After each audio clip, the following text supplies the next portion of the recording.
Hello everyone, it's DuckFairy07. Today we are playing Rakdos Vein Ripper. Okay, so in this deck we have a couple of strategies to win the game. So couple of those include cheating in the Vein Ripper in the play. So we can do this with Sorin for 3 mana, and we can do this with Persist. Of course, to be able to put it into the graveyard, I play some vampires that play well with Sorin and are also enable the Persist. So we got 4 neonates which enable a turn 2 Persist. Also we got 2 surveillance that can sometimes also enable turn 2 Persist.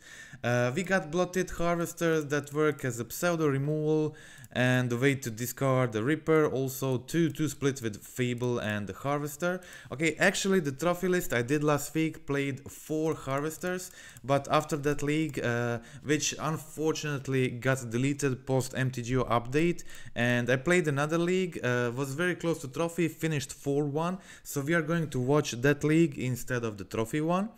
And yeah, okay, so other than that, I'm playing another way to win this with this deck, and it's a Grief Scam. The Not Dead After Alls work well in this deck with Griefs, Bloodtithe Harvesters, even Neonates, and it's just another way to victory. And also we got the last, let's say, fair plan, just sacking the Bloodghast with Sorin, pumping your Harvester or Neonate with the Sorin ability, persisting Troll of Khazad-dûm. Troll is great, persist target, so we got these 12 persist targets, so persist is never really dead. And yeah, okay, it works very well. As I said, 9-1 total score with it. I still think this list can get even better with some tweaks, but I'm really happy with this. Okay, so on the sideboard I got additional 2 Totsis, I got 6 of these Graveyard Hate pieces, 3 Moon effects, 2 Artifact Hates, and 2 additional removal. Okay, so before we go to the gameplay, let's check the cardalk.com, which offer reusable tokens, and I think this is a very cool practical solution for players that have larger collections that need a lot of tokens, can't always get tokens they need, and if you're making a bunch of decks frequently, and then you'll need different ones each time. And I think this is a very cool practical solution. You get a bunch of these cardboards, you get accompanying marker, and these cardboards are dry erasable, so they are sleevable, and Cardalk ships worldwide. So I think this is very practical solution. If you can draw, you can make cool things with this and save them in the sleeves. Also, if you can't, you can ask somebody to do it for you. These are made of a quality material and built to last, and so it will be a long-term solution for you. Okay, so other than that, let me introduce you to the Dictionary. Dictionary is Patreon-like a page where I'll be making a lot of content in addition to my YouTube channel. Okay, so this Dictionary offers 3 support subscriber tiers: basic, medium, and top tier guide tier. Okay, so in the basic tier, you get access to the fun stuff like Discord roles, access to my deck vault from Mana Traders. You get access to my articles, a lot of my articles I've been making. So far we got Outlaws of Thunder Junction, my thoughts, brew ideas about this, and this is all in the $5 subscription plan. In the $10 subscription plan, medium tier, I got 3 guides so far: Regular Zoo, Blue Zoo, and Jund Assault Talon. And in the top tier so far, I got a guide for this deck right here, what we are playing today, Rakdos Vein Ripper. Okay, so that is it for now, but there will be more content here in the future, in the close future. Okay, so that is it, and we can now go to the gameplay. Okay, so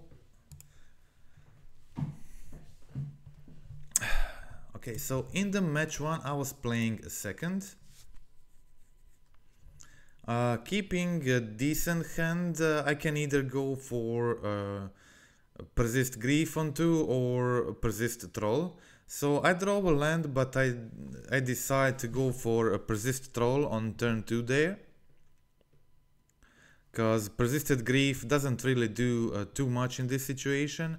I could go for a Bolt and a Cuttle here, of course, but I decide to Persist a Troll. If they don't have a removal, it can just block their Wild Necatl, and that was kind of my only hope here, to try to Stonewall their Necatls, but they had a Scion plus 12 damage with Necatls.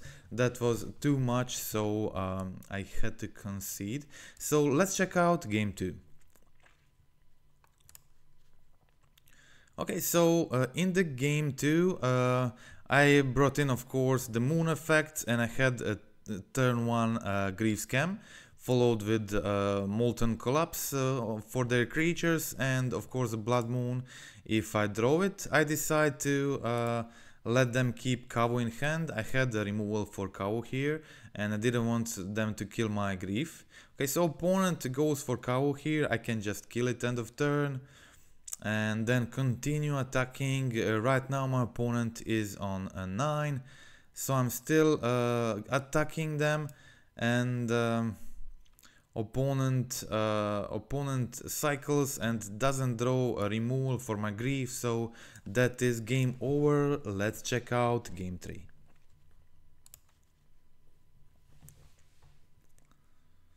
Okay, so keeping a 2 push hand, I think that's pretty good against Zoo deck. If they start with the Brawlers, Cows, I'm in a very good situation, but opponent unfortunately has Cyano Draco, but I surveil a Sheoldred Edict on top. Really 2 push hand is very good, but I really needed this Edict from top to win this one. And opponent here goes for the Fable of the Mirror Breaker. I'm pretty happy with that. I play my Bloodghast and graveyard the Vein Ripper. This is great if I draw a Persist to have just a Vein Ripper in the yard. Opponent goes for another Fable, and I go for the Vein Ripper here. So in the main phase, before anything, I go first to kill the Kiki-Jiki, of course, and then opponent attacks with both creatures, which makes me think they might have a Bolt. So before blocking a creature, I decide to push their second token. This means if they have Bolt, they can't kill my Vein Ripper with Bolt, but opponent had the Brawler plus Kavu and the Tribal Flames to kill my Vein Ripper, so they did it, but they lost a bunch of resources to do so. Okay, so here I was able to bring back Bloodghast to the field, play my land, and still have Persist for the next turn. I go for the Persist here. Opponent top decks Stubborn Denial, but I was able to kill Kavu and attack with both of my creatures. They're on 5, this means they have to block, so we trade for Kiki-Jiki here. Super good situation for me, Bloodghast attacking, and they're on 1, so a lot of ways to victory here. Opponent draws blocker this time, and I go for a Fable, but again opponent has a Stubborn Denial at good time, so I could go yeah, maybe I should have gone for, yeah, I think I probably should have gone for the attack immediately, just play the Not Dead After All and put Curse on my Bloodghast, which means next turn whatever they do, I just win with Curse, one life drain. Yeah, so definitely I was just holding here to draw a land or whatever to win. But yeah, I just needed to attack before and just play Not Dead After All and just win. I had very clean win a few turns ago, so this was really not necessary. Finally I realized I have to play the Not Dead After All and just put that Wicked Curse roll token on my Bloodghast to win next turn, so that was the game. Opponent attacks here, actually finds a play, finds a blocker in Wild Nekatl, but yeah, that is the match. I just attack with Bloodghast, they block it, and the Wicked Roll token does the job. That is it. Okay, so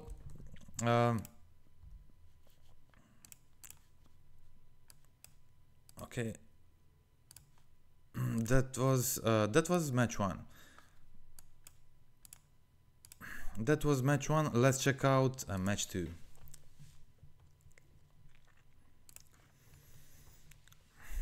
Okay, so this was definitely not keepable, so I mulligan to 6 cards, keep Neonate, Bolt plus double Ripper.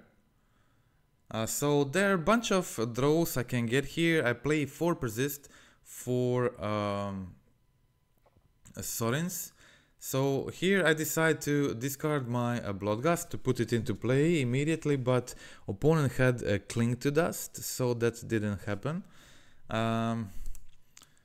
Okay, so both Vein Rippers in my hand. I don't have much plays, just a couple of lightning bolts playing against mono black coffers.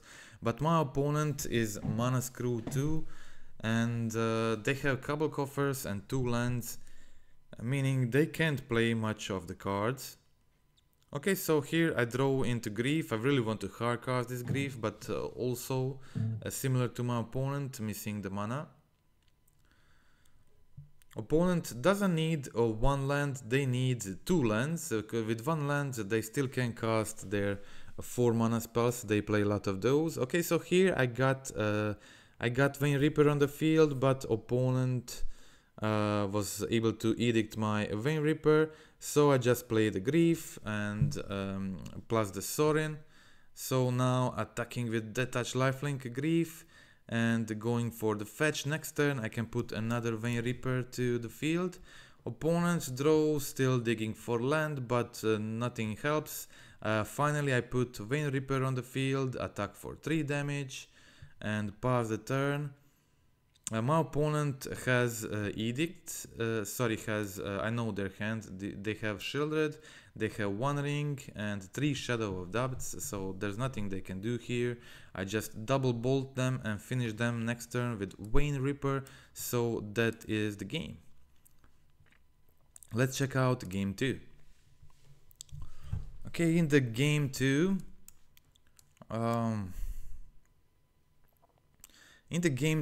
it is a decent hand against mono black. Bloodghast is their removal doesn't really work on Bloodghast, so it's decent. My opponent starts here with a Stone Brain, and they're definitely getting rid of all my Vein Rippers, so I just focus on trying to win in different ways.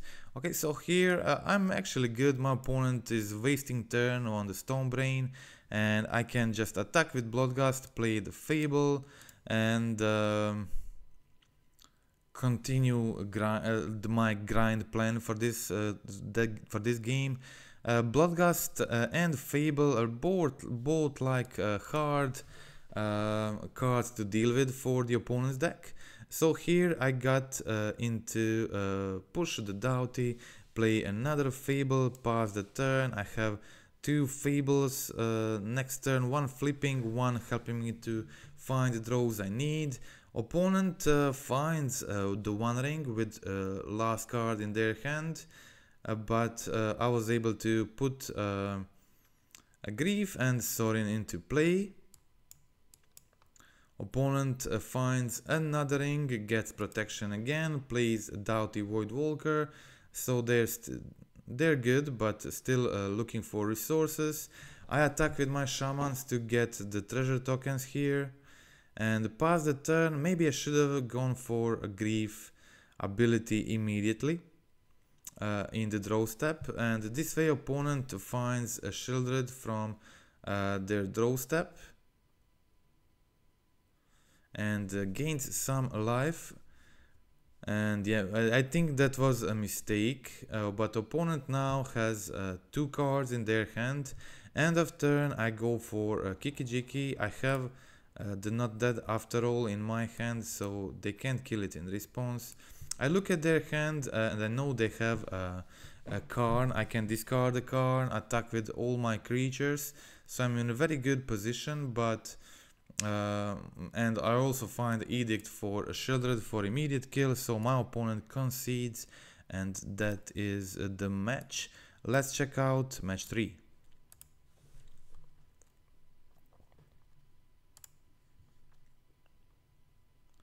Okay, so in the match 3, I think this is pretty decent hand. I have turn 1 removal, and I can persist grief on turn 2, but I also graveyard the troll, so I decide I go for persist troll on turn 2, play my 5/4 hard to block beater.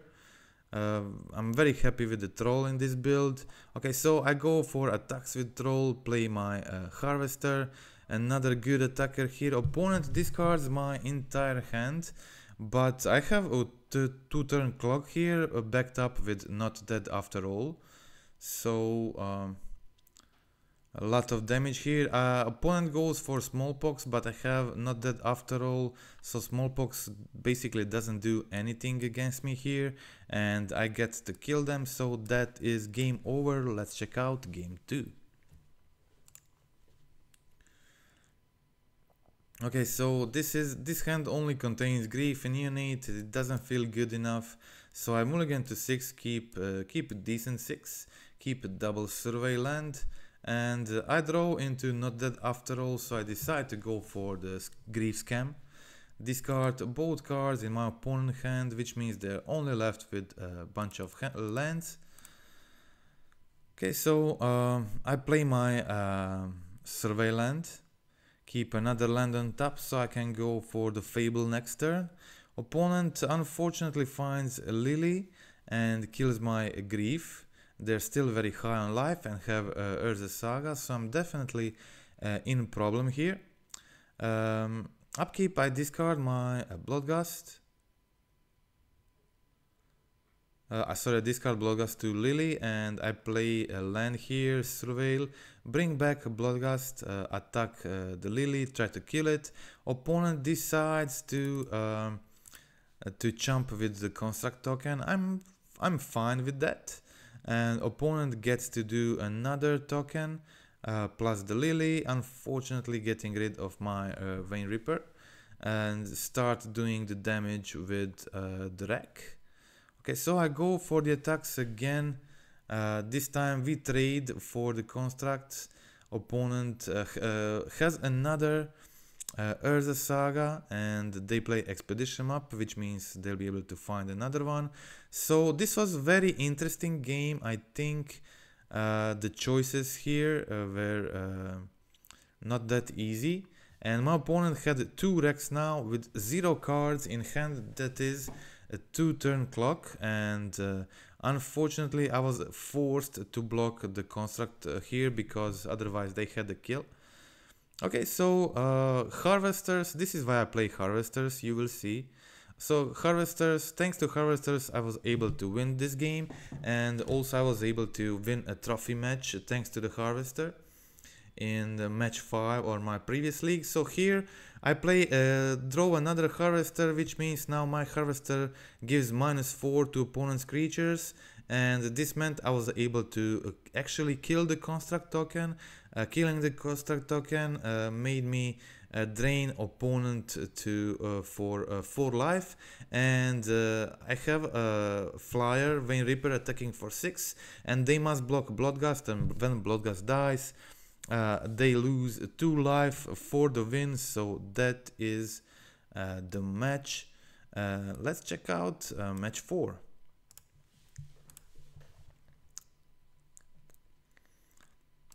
Okay, so playing second here. It's a weird hand. Doesn't let me discard any of my cards to the graveyard, but I have a turn 2 play, I have a turn 3 play. Sorin potentially can pump these vampires, make them a big threat.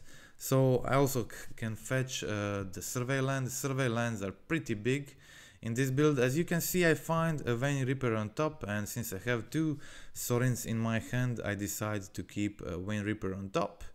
And my opponent is playing Gruul Ponza, and it's a fairly easy matchup for a deck like this one. I get to play my Sorin on turn 3, put Vein Ripper into play. It's basically impossible for them to kill the Vein Ripper. The ward is just so hard for them, and they can't deal like 5-6 damage with any card in their deck. They just delay game for a bit, and I have a... They also forgot I have lethal here, just with the Vein Ripper, so I did damage there, and that was sorry. Let's check out game 2 first. Okay, so okay, I got the win there, and now my opponent is playing first, and they started with Arbor Elf, a pretty powerful start, and here I got the Neonate, and the Neonate discarding a Vein Ripper for turn 2 Persist is very powerful play. Okay, but the opponent also had a good start there, and they went for Obstinate Ballot, 4/4 attacker, and I was able to persist the Vein Ripper on turn 2, a very powerful play against a lot of matchups, and opponent unfortunately here finds a Pick Your Poison to kill my Ripper. Makes me think if I if it was maybe a better play to go for Sorin Vein Ripper than hold the Persist for the next turn, but here my opponent has too much stuff and I'm not able to get out of this, so that is the win. Let's check out game 3. Okay, so in the game 3 I keep a Grief Scam 1-lander, but it's unfortunately not a scam on turn 1 since it's a survey land, but still I have a survey land on 1 and I can try to find a land. Even if I don't get a land immediately, I still have a Neonate here which I can use to draw another card. Okay, so this is my opponent's hand. They had Ballot and Pick Your Poison in their hand. Pick Your Poison pretty useless at the moment. I have Wicked Roll token here. Okay, so here I find another Marshflat. If my opponent kills the Grief, I can just persist it. Now they use their Relic to draw a card. And yeah, okay, I was able to kill the Ballot, to continue attacking and find that third land with Neonate to play my Fable. Fable, it's pretty hard for them to deal with Fable at this point. They do play double Pick Your Poison to kill it, but still leaves me with a token and I get another Fable in my hand. Plus Neonate, opponent is on 2 life and that is easy win. Okay, so that is it. Deck performed very well, amazingly actually. Got the trophy league with it and then 4-1 in the next league, so 9-1 total. Performed very well. So as I said, in my trophy league I had 4 harvesters, but after it, for this second one, I decided to do a 2-2 split with Fable.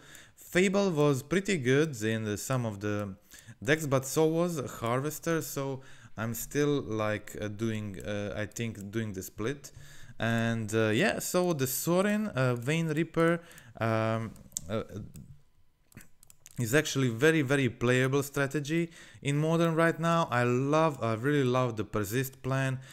Survey lands are such a big upgrade for the Persist decks, and often you will find Vein Rippers, put them into yard very easily, and also additional vampire synergies like pumping your harvesters can be very efficient, sacking your Bloodghasts, Neonates, whatever. Neonate also works great when you have Vein Ripper on the field. Both Harvester and Neonate work very well because you can immediately sack Neonate for 2 damage, you can sack Harvester for 2 damage, so once you have Vein Ripper out, it is often easy to find kills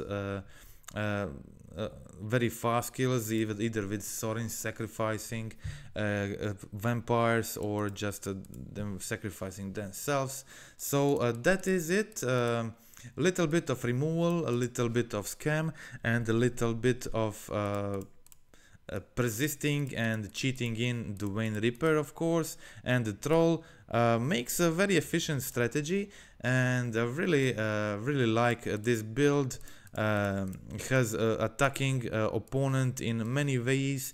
They never know what they can expect, and yeah, so I think it's very efficient, but I think probably work more in this build and try to test having other color combinations in this build too. And that's it for today. Thank you for watching. Friendly reminder to click like, click subscribe, comment in the video, and that's it for today. This is a last video before Outlaws of Thunder Junction. I will be busier in the next few weeks than I was in the last few weeks, so I will be probably a bit slower with the new OTJ content, but as I said, I will be able to do dictionary content, so I'll be putting some written articles there. Probably try to make more guides, do more articles like this one, Outlaws of Thunder Junction. After we get some info about impact of the addition to the format, maybe I'll do another Thunder Junction article. But I put a lot of thoughts here and put a lot of deck ideas, a lot of brews, and also the sideboard guides are there too, in the medium and top tiers, and that is it. Okay, again, thank you and goodbye.